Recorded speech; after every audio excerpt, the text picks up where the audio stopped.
Tudo bem com vocês? Hoje nós vamos falar de complementos verbais, que são os complementos dos verbos, por isso que o nome é complemento verbal. Existem alguns nomes para esses complementos, tá ok?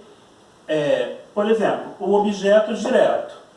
A gente chama de objeto direto porque são aqueles verbos transitivos que ligam-se a seu complemento de forma direta, tá? Sem a preposição. Por exemplo, estiquei os braços. Estiquei é um verbo transitivo direto e os braços é o objeto direto do verbo estiquei. Por quê? Eu parti para o meu complemento de uma forma direta, sem o auxílio de uma preposição, tá? Já o objeto indireto são os verbos transitivos indiretos que se ligam a seus complementos por meio de uma preposição. Então a gente percebe que dentro do objeto vai ter que ter preposição. Por exemplo, gosto de boas notícias. Gosto é um verbo transitivo indireto e de boas notícias é o objeto direto do verbo gosto. Tá? Percebam que a gente tem aqui, olha, a presença da preposição de, que fica dentro do objeto indireto. Tá ok? E por último, a gente tem o objeto direto e indireto. O que significa isso? Significa que eles são dois complementos para um único verbo. Tá? Então eles vão aparecer se relacionando com um único verbo. Por exemplo, o menino entregou a bola. A bola vai funcionar como o nosso objeto direto. Tá? Percebam que não tem preposição. Esse A aqui é um artigo definido. O menino entregou a bola ao amigo. Percebam que agora aqui temos preposição. Então aqui vai ser o nosso objeto indireto. Tá ok? Então esse verbo aqui, ele vai se chamar verbo transitivo direto e indireto. Ele vai se chamar VTDI. Tá ok, pessoal? Dentro dos complementos verbais, nós temos alguns casos especiais, que a gente precisa ter muita atenção, tá? Então a gente vai ter o primeiro caso especial, que é o objeto direto preposicionado. Nós vimos anteriormente que o objeto direto ele não tem preposição, tá? Mas dentro dos casos especiais dos complementos verbais, a gente vai se deparar com um objeto direto que tem preposição, tá bom? Não é qualquer objeto direto que vai apresentar, mas alguns casos. Por exemplo, quando existem situações em que isso acontece. Não é qualquer situação, existem situações específicas. Quando eu quero evitar ambiguidade, quer dizer, quando eu quero evitar o duplo sentido das frases, por exemplo, o vizinho, o cachorro perturbava. Aqui a gente não tem como saber quem perturbava quem. Se era o cachorro que perturbava o vizinho ou o vizinho que perturbava o cachorro. Aí, para evitar essa ambiguidade, esse duplo sentido, eu faço uso do objeto direto preposicionado. Aqui, ó, ao vizinho, o cachorro perturbava. Então, aqui, olha, a gente tem sujeito, verbo, que tem o objeto direto preposicionado. Tá bom? Outra ocorrência de um objeto direto preposicionado é quando eu quero dar ênfase ao objeto direto, quando eu quero fazer com que a frase fique mais elegante. Tá bom? Adoro a meu pai.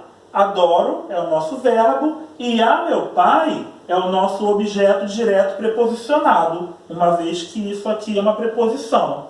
Tá ok, pessoal? Quando o objeto direto é representado por pronomes oblíquos tônicos e pelo pronome quem. Olha só como é que ele fica. Chamei a ti. Percebam que isso aqui tudo é o nosso objeto direto preposicionado. Tá?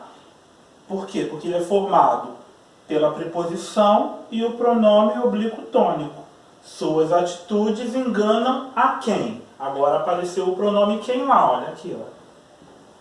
Né? Então a gente tem lá também o objeto direto preposicionado, tá? Outro caso é quando o objeto direto ele representa partitivo. Significa o quê? A parte pelo todo, tá? Bebi do suco. Quer dizer, eu bebi uma parte do suco. Então isso aqui é o nosso objeto direto preposicionado. Comi daquele bolo. Quer dizer, eu comi uma parte do bolo. Então isso aqui é o nosso objeto preposicionado. Tá bom, pessoal?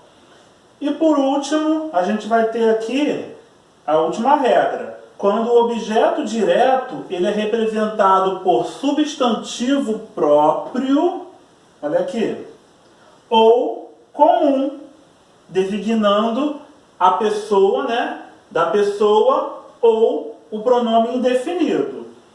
Tá ok? Aí a gente vai ter aqui, olha, pronome definido, designativo de pessoa também. Olha só, tenho a João.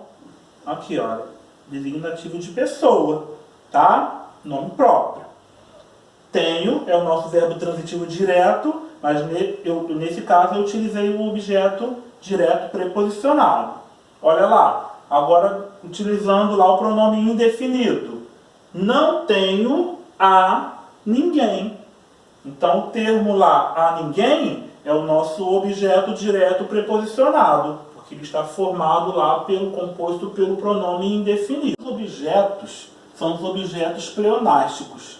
Eles recebem esse nome por causa de uma figura de linguagem que se chama pleonasmo, que é um nome dado à repetição de palavras ou de ideias, numa mesma sentença ou estrutura. E o pleonasmo ele pode ser vicioso quando é prejudicial ao entendimento, mas também pode ser bem empregado, dando destaque à informação. Por exemplo, ela manuseou a flor com as mãos. Nesse caso aí, o pleonasmo ele é vicioso.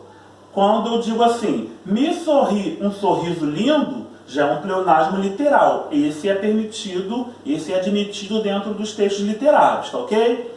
Os objetos pleonásticos, eles têm a intenção de dar ênfase, tá? E é possível usar esse objeto através do pronome oblíquo átono, ok? E ele vai reforçar a ideia de um termo que já foi mencionado na frase, completando o sentido de um verbo. Por exemplo, minhas gavetas nunca as arrumo. O as aqui, que é um pronome oblíquo átono, ele vai retomar o termo que já foi dito anteriormente, que são as gavetas, tá? Outra frase. Meus gatos sempre lhes dou comida. O lhes aqui é um pronome oblíquo átono que está retomando o termo gatos. Ok? Tá bom, pessoal? Essa é a nossa aula, tá?